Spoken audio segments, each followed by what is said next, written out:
welcome to another episode here with Connecting the Community with Chris podcast show. We have two special guests I'm honored to introduce you to. It's Dr. Mehta and Dean Berthiaume. Today we are going to be discussing a really important topic here. We're over here sitting here at the Wound Treatment Hyperbaric Center here at the Beaumont Center in Dearborn, Michigan. So today I'd like to just really you guys get to know these special people in our community that do amazing work here with wound care, a lot of our community members that they need. And I want you to understand the value of that if you actually do need that for your parents and your loved one. So welcome to our show. I appreciate you too. Thank you. Thank you. So Dr. Mehta, please tell us, how did you get started and what was your passion to be a physician? Well, I was born in India, and as I was growing, I used to go with my aunts and relatives to one of the priest sermon or lectures.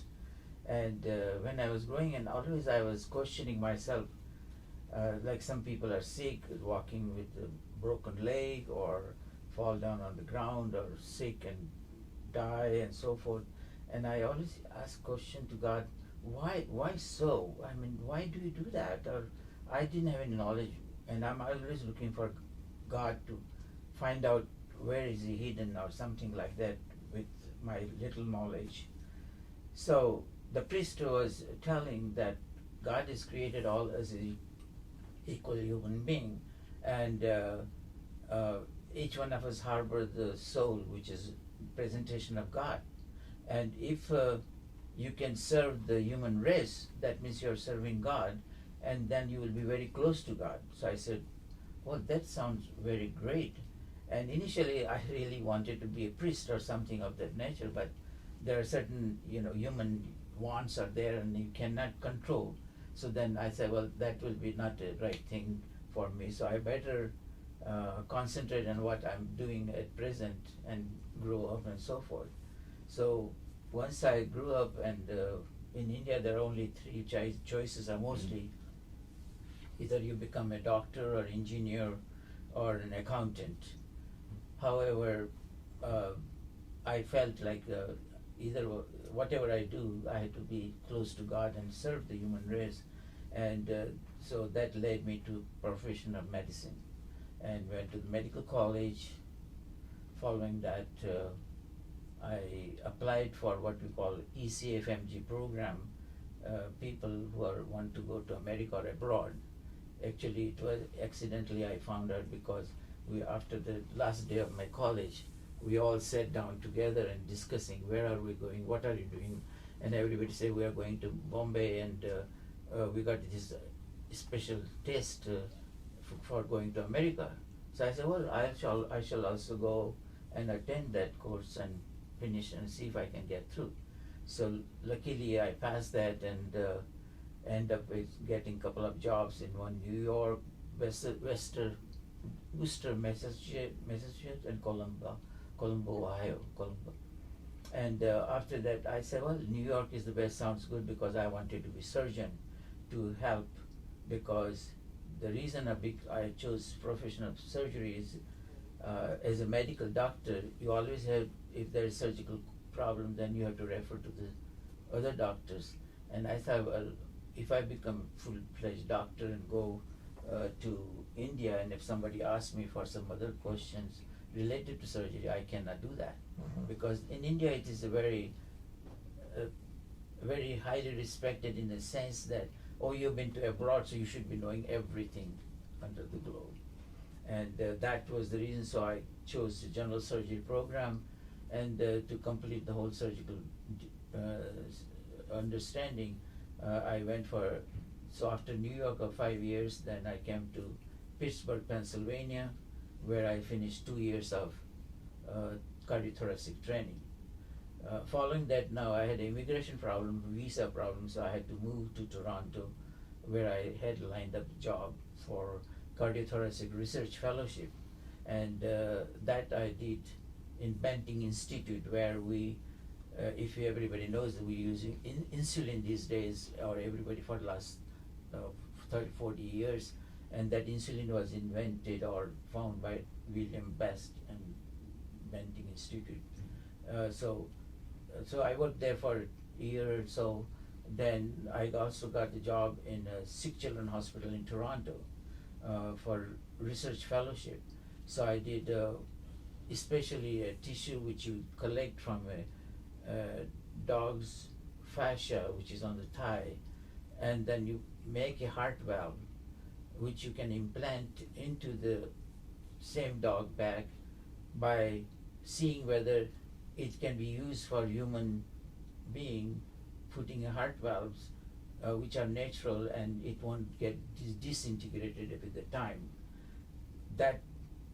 So that I finished. However, I still was looking for something, and in meanwhile, in 1971 I got married, and I still worked in Kingston, Canada for 1 year as a cardiothoracic resident again. Then I thought it's time for me to start practice, otherwise I'll just forget what I learned. And so eventually I ended up with, for 9 months of West Virginia, which was dead in the streets, so followed by Michigan, where I had a license to practice medicine. So I came here. Initially I didn't have any job or anything, but I got an industrial clinic job in Merriman and Plymouth Road, where I worked for 2 months, and we had an apartment in Westland. And then one morning we found that my new car front wheels were missing, so I ended up buying a house at that time, and we stayed in Northfield for the last 45 years. Wow. And since then I practiced in Down River Hospital, like Heritage, which is like, they were all different names, but now at present Beaumont Hospital in Taylor, and Westland, Trenton, and the Wyandotte Hospital, and so forth. So commuting all these hospitals in a day is a big job anyway. And then a time came when also I had practiced in Dearborn, and that too also, it fell in my lap, so I got it. And following that, I 40 years I practiced, 42 years. Then my insurance company ran out of money and said we cannot continue anymore with their insurance business. So I didn't have any choice, but without insurance to practice medicine is like a self-suicide. So I stopped practicing, and I've been retired for 3-4 years. So But now we're here, sitting here at the wound care clinic, and so and I think that you, with your experience and your journey, thank you for sharing that. You know, what a journey you've had, and I'm sure you give that to your patients too, and give them a full well-rounded experience about what you've done in your journey of your life to learn, and then I'm sure what they're receiving is I'm sure very valuable. But you're here for a reason, though. How did you get into wound care? Chris, that's what I was just, because that tail ender, which is a point I wanted to bring it to your knowledge. About 10 years or 15 years ago, there was a course given in Garden City Hospital Wound Care Center regarding to get certification for hyperbaric oxygen treatment and wound care. Therefore, I attended that course for 2 or 3 days and got certification. And then I said, well, once you have certification, I better look for a position. First, I look at Garden City, but there already is all posts were full. Then I think I met Dr. Bindes Patel, because Beaumont Taylor had a HBO treatment facility in wound care. So I talked to him, and then sort of started working. They needed physicians, so here you are. Yeah. And so and obviously you work with a team here, and Dean is very special here in this clinic, and I know that everyone heals better and grows together, right? So I know Dean has been here for quite some time, and I'd like to learn more about Dean. And so, tell me, Dean, you have your BSN, and you're a nurse, and also your wound care specialty here. Tell us, what was your passion to be a nurse, and then how did you get here in Beaumont? So I just want to add up, Chris Dean has been a very good not only nurse, but sometimes the things which I may not know about wound care or dressing, he will fill me up, and because they always keep current knowledge about it, I can know a little bit of graft here and there, but Yeah. I think they are the master in that art. Yeah. I mean, I apparently come across as probably a neophyte as far as wound care compared to Dr. Mehta. So years of experience. But one thing that I actively try and do is still remain very cutting edge, looking at things. Wound care medicine itself evolves, so we have to kind of keep our finger on the pulse of the evolution of wound care and medicine and whatnot. So that's really where I encourage a lot of our staff here to really kind of think outside the box. Let's look at ways of how we want to do this. And one aspect of that is involving the patient in their own care. So they're not coming here, we're not telling them to do things, we're allowing them to be very involved with their care. So, but for me, I come from a family of doctors and nurses. I've always had it kind of in my blood. I just didn't know where my fit was at first. So I originally started out in physical therapy, got exposed to wound care that way, working in an inpatient facility, started working in sports medicine where we did a lot of outpatient wound care, and then decided, you know what, I'm gonna go into nursing. There's a lot of opportunities. If wound care is not my forte, after a while, I'll go off and do something else. But it caught me. I got the wound care bug, and it's stayed with me. I left it for some time, and I came back to it, fortunately. And this is where I want to be. This is where I feel like this is my greatest strengths come in, are able to be utilized in this arena. That's, I can tell the passion in your voice, and it's important to anything you do is have passion in what you do. I think the clients need that, especially. I know coming from the senior care world, I see wound care is so important, you know, and working with the primary care doctors too. Mm-hmm. You know, you are a wing of them to make sure that their client is getting the right treatment. And so I know a lot of people don't know exactly what hyperbaric oxygen treatment is. Can you explain to us? Yeah, so hyperbaric oxygen therapy, we call it HBO. So we're typically always referring to it as HBO. It's a way for us to more or less kind of, we put it in very layman's terms, it's almost like a way for us to kind of supercharge the wound healing process. We're utilizing chambers that are sealed. The individual is exposed to 100% oxygen. The treatments typically last about 2 hours. And that is typically 5 days a week that they're doing those treatments. The purpose of that is we're actually creating a process called angiogenesis. And it sounds like a fancy term, but it's basically, we know Genesis is the beginning, and what we're trying to do is we're trying to establish some of those capillaries and some of that blood flow to help heal that wound. So that's that a big is one of part. my next questions. Is the type of treatments that you guys see, and so if you could give like the top treatments, I'll ask Dean first, and then No, Dr. I just wanted Mehta. to elaborate on the word angiogenesis, Oh, yeah. because general population or may not comprehend what is angiogenesis. Angio means arteries, new arteries. They're being called arteries or angio. Genesis means growth or so. So the hyperbaric oxygen treatment, it really helps under the pressure of 2.4 to 3 atmospheric pressure. It really supercharged the battery of, so of the regeneration of the tissue. I'm assuming, the right? blood, the oxygen has been carried by not only blood cells of a hemoglobin, heme, but the plasma is also a carrier, and at 100% of oxygen, at a 3 atmospheric pressure, there will be 6 milliliter of oxygen will dissolve in this plasma solution.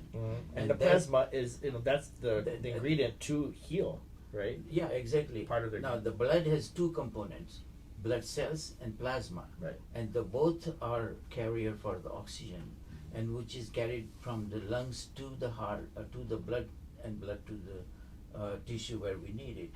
And that is all. So many times we see, now the other effect of hyperbaric oxygen treatment is vasoconstriction. Means it narrows the blood vessels too, and that helps in other disease process. Now by narrowing the blood vessels, you are relieving the swelling and edema of the tissue, but through the plasma, the oxygen is going carrying into it to the location. Yeah, Now, if you had to say like the type of person that's coming here, the candidate, what's a perfect candidate you would say that's coming in here that needs treatment? Yeah, so we basically treat a variety. We typically stay within about 6 different types of criteria as far as the conditions that we'll treat. So we could anything from a surgical wound that needs to be treated with oxygen therapy to arterial wounds. We do radiation type wounds as well. I'm probably missing a couple, but No, Whoa. the hyperbaric oxygen treatment, the literature even says that there are 132 indication of oxygen therapy. Now, of course, in California and big centers, they can entertain all these experimental ideas and explore the other disease. However, at Bowman system, we got 3, 4, 5 categories. Crush injuries, crush injuries one, and then like carbon monoxide poisoning, smoke inhalation, and so forth. And the other is the skin flaps, grafts, which are unfortunately. Let's dive into that. Okay. Skin grafts. What exactly are skin grafts? A true definition of skin grafts. Skin grafts, and so they're like composite skin graft and just full thickness skin graft and partial thickness skin graft. But mainly the full thickness and composite graft or rotation graft, because many people who are in what you call nursing home, laying in the bed, or people who are a patient who are sitting in wheelchair constantly, the pressure necrosis causes the damage of the tissue, skin, and all those things, and that leads. So now these people are having a lot of infection. Yep. And so, if you were to say with skin grafts, does that apply to say also a diabetic? What type of diabetes conditions you guys see and treat here in the clinic, Dean? yeah, so we're gonna kind of see the kind of the downside of what diabetes causes. We're looking at possible amputations. We're looking at complications due to the diabetes, so that impaired blood flow, things are like that. So oftentimes we're seeing patients that may have had amputations of toes, sometimes other limbs as well. So what we're doing is we are utilizing the oxygen therapy to help heal that wound, whether it's through a flap procedure, like a graft type procedure, or a surgical type wound that needs to have that kind of turbo boosted oxygen therapy. And is there any advice you would give to any diabetic that don't have a wound but just to prepare themselves for their lifestyle? Absolutely. I mean, education's a big part of what we do here. It's about monitoring. Diet is a big part of it. I think we use the word compliance quite consistently here. That's a big part of it. So we try to instill what education we can. We're always giving them tools in order to prevent further complications due to it. How would you prepare somebody coming in for treatment and say, you have an appointment, what's the steps to get here? Yeah. So fortunately, we do that through our intake. We actually set aside time when they are here to meet with the physician, where we set time with them for at least an hour to go over all those steps. Make them aware of all the issues that they may experience, what types of questions. We allow them to be able to have that conversation with us so that we can put a lot of those anxieties to rest. Now, insurance and primary care doctors are involved in this, right? They have to get it covered before they come. How is that process with dealing with their primary care doctor, writing a script and getting it covered by insurance?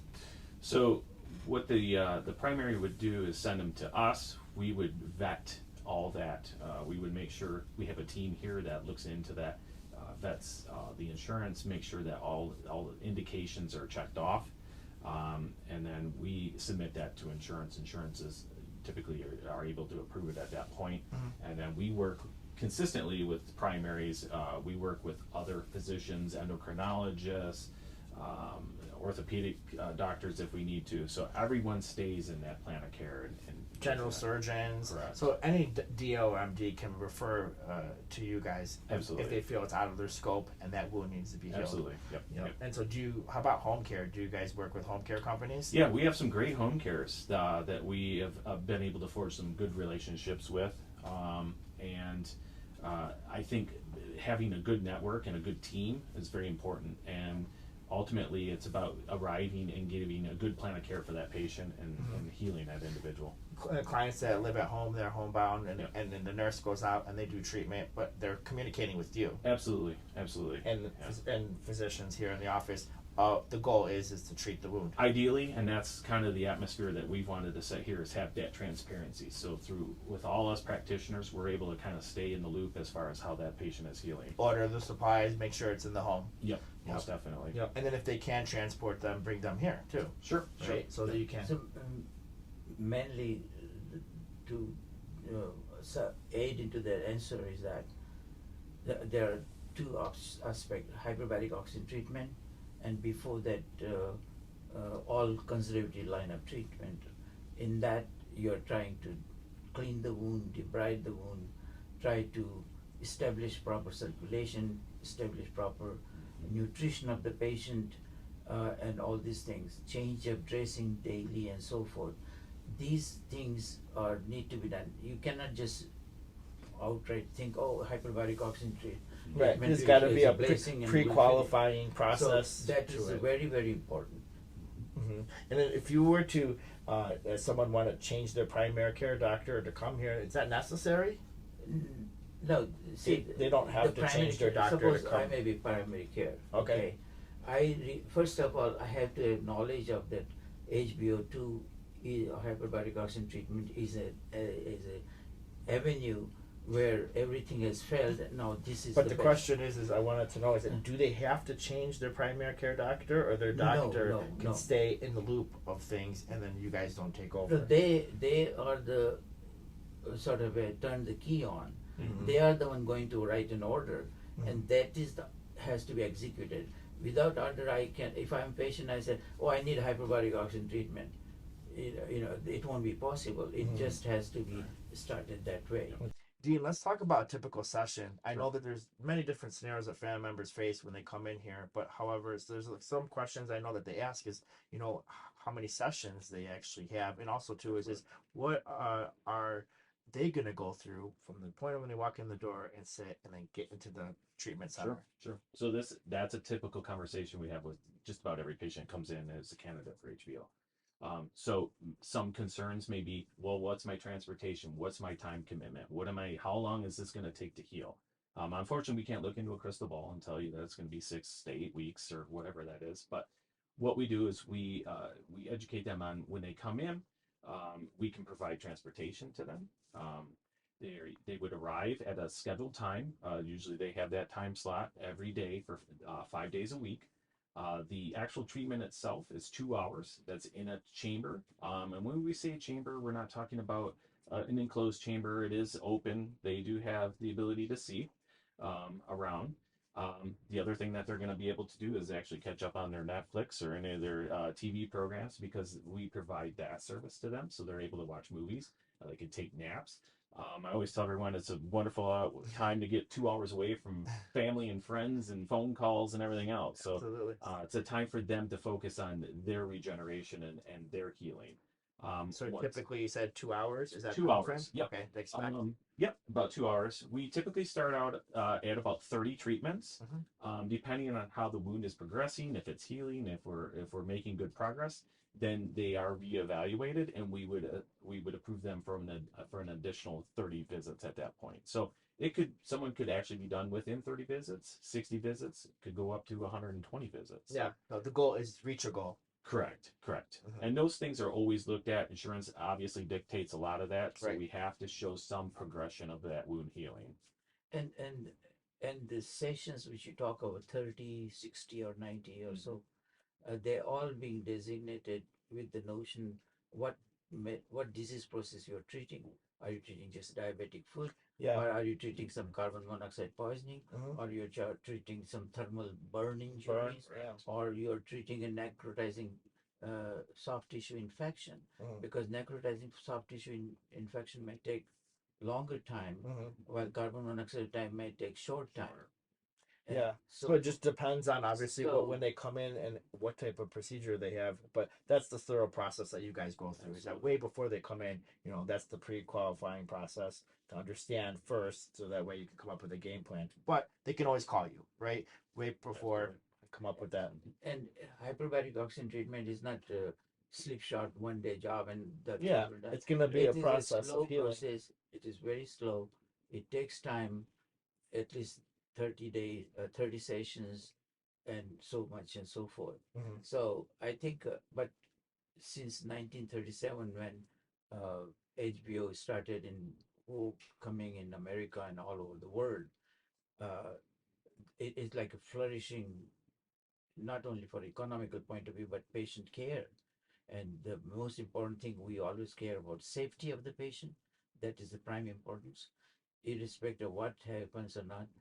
Because also when you're going in a chamber, you have to be careful that they don't take anything to prevent, because otherwise, if fire explode, it friction of anything can create a fire. That will be an explosion, and that will be no. Yeah, Yeah. yeah, So exactly. that is the last thing ever I can drink. No, we don't want. Yeah, definitely. And the other thing, which I'm diverting, but like oxygen session or third, they are like 2 hours or whatever it is. You have to give air break. After 45 minutes, you have to give air break, and that another 45 minutes. Because by doing air break, you reduce the threshold for seizures and convulsions. Hmm. Because otherwise, it has neurotoxicity, which causes uh, body to threshold of the brain goes down, and it creates convulsions and seizures. Yeah, I never thought of it that way, and I never knew, It's like when you drive a but car. that's why we come here to see you, It's like experts. when you're driving car, be careful. You can be Yeah. dead too. Yeah. And Dr. Mehta brought up some good ideas or some good points. Contraindications, things, risks, side Oh effects. yeah, Everything has that is some very of that. important to know. Mhm. Especially no treatment for hyperbaric. Mainly is that spontaneous, untreated pneumothorax. That is, HBO2 will be a killer. Yeah. So you don't give that treatment. The reason you don't, because it creates more tension into the area where the lung is being pressured. And So when you with COPD clients, you have to be careful for. I'm oh yeah, assuming, because COPD have a lot of emphysematous blebs, so they have to be taught how to breathe when coming up out of the depth, and if they hold their breath, they can explode like a balloon, Yeah. and that can create problem. So these are things very important. Yeah. And Thorough health evaluation before they even have. oh yeah, you do chest X-ray, you do cardiogram all about the age of 65, you do peripheral vascular studies for the treatment of leg ulcers. So this is a really important question. A lot of people want to know. Why is this treatment better than all the other treatments that a physician can handle in their office? Yeah. So HBO hyperbaric oxygen therapy is an adjunctive therapy that we utilize, and um, when we're able to increase the oxygen in the blood, we're able to help facilitate more rapid wound healing that way. Not everyone is a candidate for it, so obviously there's a lot of things that we have to look at to make sure that they are a candidate for it. Um, but it would be a disservice not to have that ability to add that in addition to the wound healing process. We want that blood to go to the location for healing, right? Absolutely. And this is the promotion of it. Absolutely. So it's like planting a flower, putting it in beautiful nutrient soil, but we don't water it. Right. So we want to make sure that we're giving it everything that we can and adding in that extra fertilizer and making sure that's going to be able to heal. Absolutely. Yeah. What makes this treatment different than all the other treatments that you know? I would not say it's better or worse. The point is that there is a whole spectrum of treatment for wound care and so forth. To start with, you cannot just think hyperbaric oxygen treatment. You have to treat all the other related causes of treating the ulcers or the wound or infection, antibiotics, cleaning up the wound, nutrition, and all these things, because they are the one going to help if oxygen has to be given. That's what going to help. Do you guys have a nutritionist on staff here? Of course, there is a Yeah, and as a nurse, nutritionist. as a manager, I'm sure Yeah. that's what they need. No, there is a Right? hospital nutritionist there, dietitian is there, Sure, and sure. so forth. So that Yeah. is now, of course, like a diapers person who is drowning will hold the straw too. Mhm. So the point is that now we exhausted all this thing. We did it. We gave antibiotics for months together, cleaned the wound, this and that, and it's not healing. That the reason is because all the wounds. Integrated wellness you're trying to promote. The You want- bottom line, we need a hypoxia. There is no oxygen supply, and that is what, like a nutrition, and that is what we need. So then you Yeah. have to get hyperbaric oxygen treatment, and then what Dean just said, how the things will work. Yeah, that's great. Right. Yeah. That's all that answers my question right there about that, because I know a lot of people want to know the differences between it, and the doctor it's out of their scope.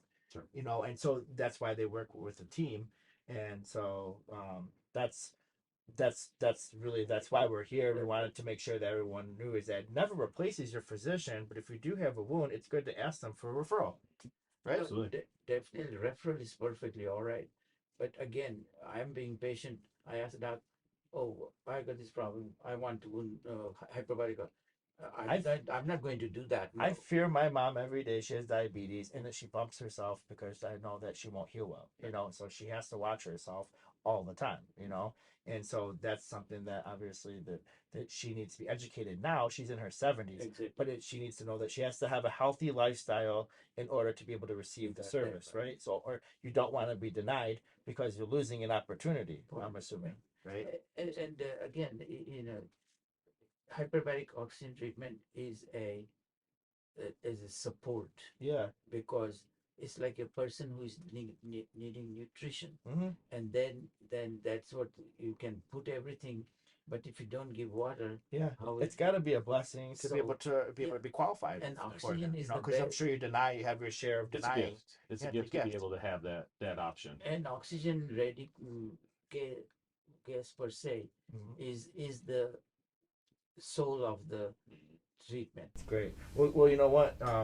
Closing statement I just want to say is that I know how valuable it is to be able to just learn about this type of treatment if you do occur with your friends or family members that do have a wound, and I think that if you had to say one tip that you would give to the public about how they could prepare themselves and have a healthy lifestyle and prevent a wound.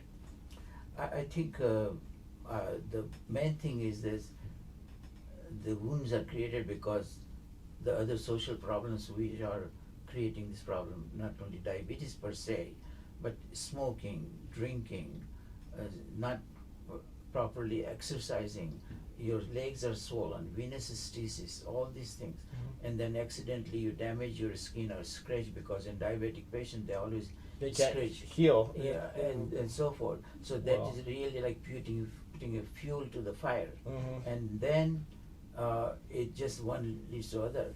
Now we have to retrace it all your steps back and try to correct all this problem.